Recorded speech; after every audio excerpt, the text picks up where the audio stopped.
Hello and welcome to Aspire Lessons classes. आज जो हम चैप्टर स्टार्ट करने वाले हैं वो आपका कोऑर्डिनेट ज्योमेट्री का पहला चैप्टर है, स्ट्रेट लाइंस। कोऑर्डिनेट ज्योमेट्री आपकी यहाँ से स्टार्ट होती है। तो जैसे कि आपको पता है, स्ट्रेट लाइन से मिलता जुलता एक चैप्टर आपने क्लास 10th में पढ़ के आ चुके हैं आप लोग, जो है हमारा कोऑर्डिनेट ज्योमेट्री। वहाँ हम क्या करते थे, कोऑर्डिनेट्स को प्लॉट करते थे। किन्हीं दो कोऑर्डिनेट्स के बीच का डिस्टेंस की बात की थी वहाँ हमने, या फिर कोई पॉइंट अगर किसी दो कोऑर्डिनेट्स को किसी रेशियो में कट करता है तो वहाँ उसे सेक्शन फार्मूला के तौर पे हमने पढ़ा था। और लास्ट में हमने क्या पढ़ा था, उसमें एरिया ऑफ ट्राइंगल। तीन कोऑर्डिनेट्स अगर ट्राइंगल के वर्टिसेस हैं तो ये एरिया ऑफ ट्राइंगल हम कैसे निकालेंगे। तो ये चीज़ थी हमारी कोऑर्डिनेट ज्योमेट्री में। तो वहीं से आगे लेते हुए सिलेबस को आपका क्लास 11th में स्ट्रेट लाइन चैप्टर स्टार्ट होता है। इंपॉर्टेंट टॉपिक है और यहाँ से आपका कोऑर्डिनेट ज्योमेट्री स्टार्ट होता है। इसके बाद आपके कोनिक सेक्शंस में हम जाते हैं। तो स्टार्ट करते हैं वहाँ से जहाँ से हम छोड़ के आए थे। थोड़ा सा पीछे हम रिवाइज कर लेते हैं, कोऑर्डिनेट ज्योमेट्री के बारे में कुछ जान लेते हैं हम। जैसे कि सपोज कोई पॉइंट है x, y। x, y हमें पता है कोऑर्डिनेट्स होते हैं किसी भी कार्टेशियन प्लेन में, ठीक। तो किसी भी कार्टेशियन प्लेन में कोऑर्डिनेट्स को लिखने का तरीका क्या है, पहले x और x को हम क्या बोलते हैं, एब्सिसा, ठीक। जो y कोऑर्डिनेट है, y कोऑर्डिनेट हमारा क्या बोलते हैं हम इसे, ऑर्डिनेट। और इस एब्सिसा और ऑर्डिनेट के कॉम्बिनेशन से ही हमारा क्या बनता है, कोऑर्डिनेट। तो पहले x यानी कि एब्सिसा पुट करते हैं, देन y यानी कि ऑर्डिनेट। तो x, y। तो आपको पता है ये प्लेन x और y एक्सिस के परपेंडिकुलर होने से चार पार्टों में डिवाइड होती है और इन चार पार्ट्स को हमने क्या नाम दिया था, क्वाड्रेंट्स। ये हमारा फर्स्ट क्वाड्रेंट जहां ये पॉइंट x, y इस टाइम पे है। सेकंड क्वाड्रेंट इसके लेफ्ट में, थर्ड क्वाड्रेंट नीचे, फोर्थ क्वाड्रेंट यहाँ फर्स्ट वाले के नीचे। तो ऐसे हमने इसको चार क्वाड्रेंट्स में डिवाइड किया था। तो पहला क्वाड्रेंट है तो वहां पे मेरा x और y दोनों पॉजिटिव हैं, तो इसलिए फर्स्ट क्वाड्रेंट के कोऑर्डिनेट्स कैसे होते हैं, पॉजिटिव पॉजिटिव। सिमिलरली सेकंड में x नेगेटिव हो जाता है और y कैसा हो जाता है मेरा, पॉजिटिव, तो नेगेटिव पॉजिटिव। थर्ड में मेरे दोनों के दोनों नेगेटिव हो जाते हैं, तो माइनस माइनस। फोर्थ में x पॉजिटिव है और y कैसा है मेरा, नेगेटिव है। तो यहां से क्या हो गया, मेरे चारों क्वाड्रेंट के कोऑर्डिनेट्स मुझे पता लग गए, ठीक। तो सपोज अगर मैं बोलूं -2, 3, ये कोऑर्डिनेट कौन से क्वाड्रेंट में है, तो आपको पता लगेगा ये सेकंड क्वाड्रेंट का कोऑर्डिनेट है, ठीक। तो ये तो था हमारा कोऑर्डिनेट्स। कोऑर्डिनेट्स के बाद सपोज अगर ऐसा पूछा हुआ है, सेम वही कोऑर्डिनेट है मेरा x, y, और यहां से मैं आपसे पूछूं कि डिस्टेंस फ्रॉम x एक्सिस से उस कोऑर्डिनेट का डिस्टेंस कितना है। तो देखना जरा, सपोज है कोऑर्डिनेट x, y। फिलहाल इसको मैं अपना नाम दे देता हूं 2, 3। सपोज 2, 3 कोई पॉइंट है फर्स्ट क्वाड्रेंट में। अगर बात करूं इसकी डिस्टेंस फ्रॉम x एक्सिस से, तो x एक्सिस से इसका डिस्टेंस कितना है। तो डिस्टेंस जब भी बात करूंगा मैं परपेंडिकुलर डिस्टेंस की बात करूंगा, तो आपको दिख रहा है जो ये डिस्टेंस फ्रॉम x एक्सिस है वो एक्चुअली इसका y कोऑर्डिनेट ही है। ये जितनी हाइट पे है वही है y कोऑर्डिनेट। तो distance from x axis will be equal to y coordinate, और y कोऑर्डिनेट यहाँ पे कितना है मेरा 3। तो distance from x axis will be 3 units. Similarly distance from y axis की बात करूं, y एक्सिस से डिस्टेंस, तो y एक्सिस से डिस्टेंस मेरा ये है। तो ये अगर y एक्सिस से डिस्टेंस है तो यहाँ पे जो x कोऑर्डिनेट है मेरा वही है y एक्सिस से डिस्टेंस परपेंडिकुलर। तो यहाँ पे ये हो जाएगा 2 यूनिट्स, बिकॉज 2, 3 मेरा पॉइंट था।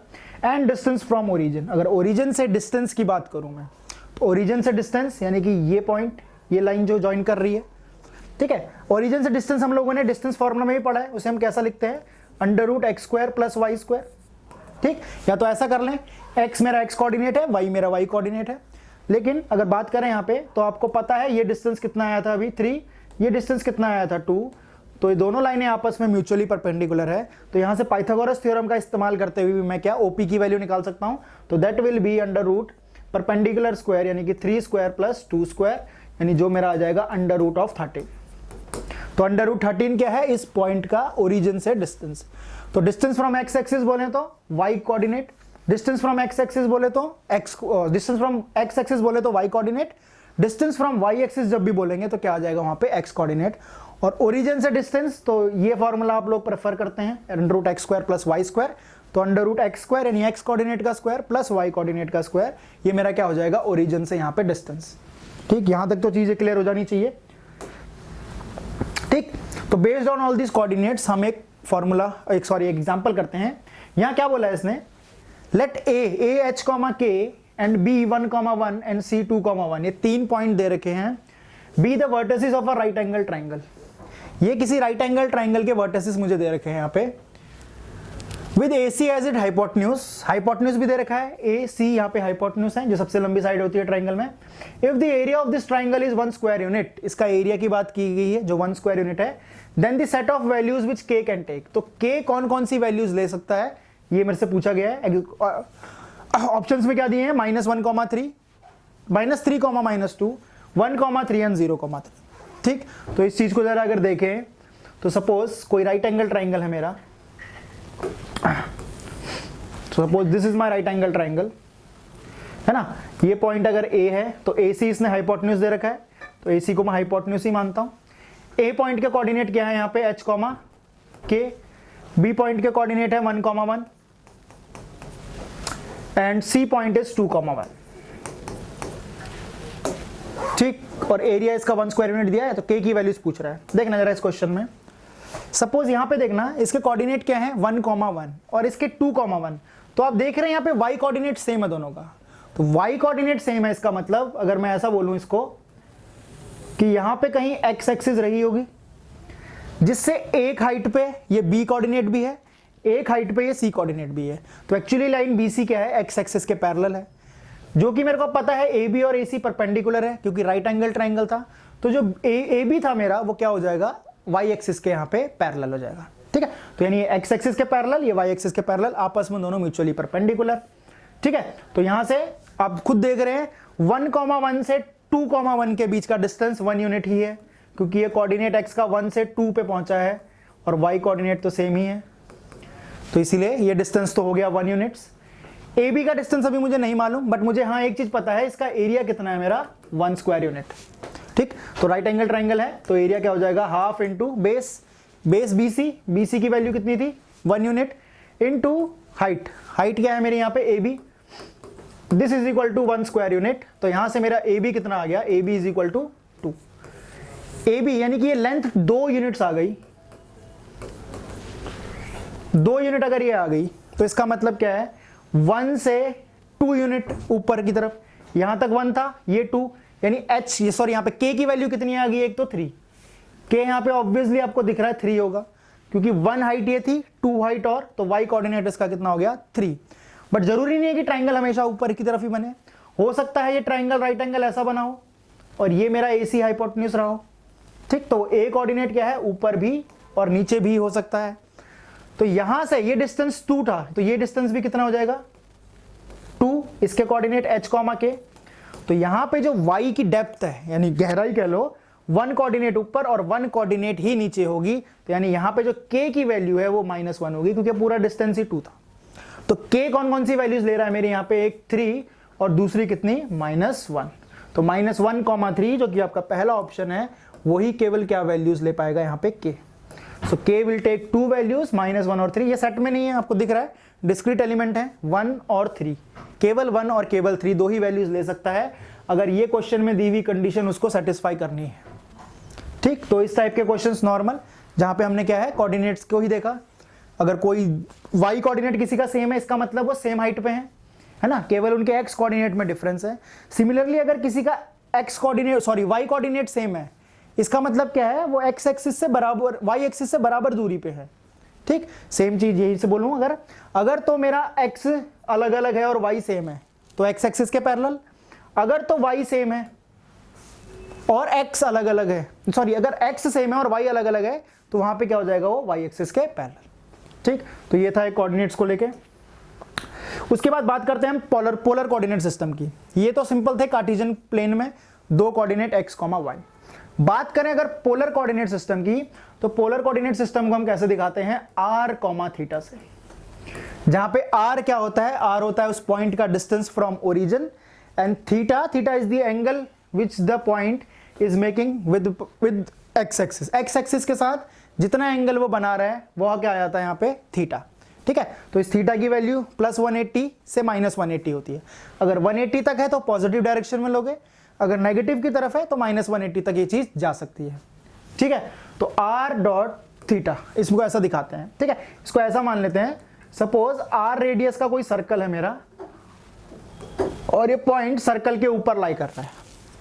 क्या बोला, r रेडियस का कोई सर्कल है और जिस पॉइंट के पोलर कोऑर्डिनेट की हम बात कर रहे हैं वो सर्कल के ऊपर लाई कर रहा है, तो उसको हम कैसे दिखाएंगे, आर और थीटा से।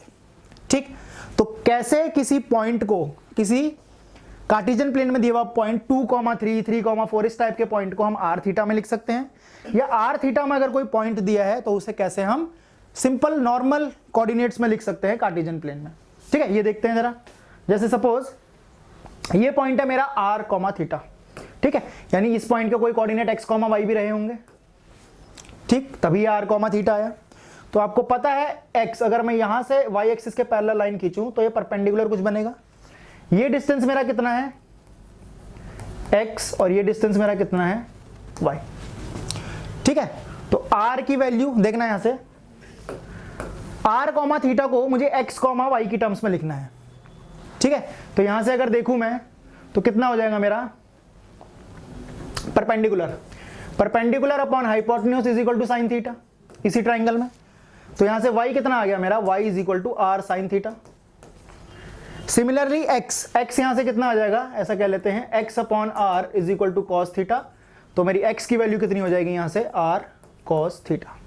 मुझे आर साइन थीटा मिल चुका है, आर कॉस थीटा मिल चुका है।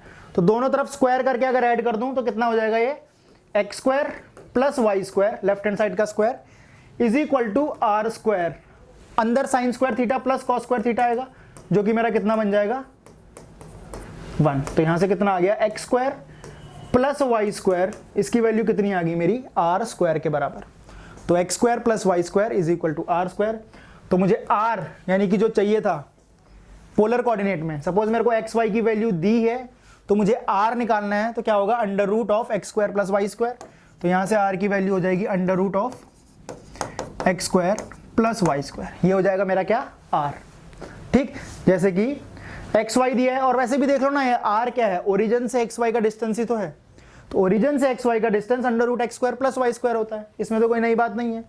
ठीक है, और मुझे अगर थीटा निकालना है, थीटा क्या होगा, जैसे ही मेरा आर आएगा, ठीक, उसको मैं क्या करूंगा, वापस इसमें पुट कर दूंगा साइन थीटा और कॉस थीटा। वहां से क्या होगा, मेरा थीटा की वैल्यू आ जाएगी।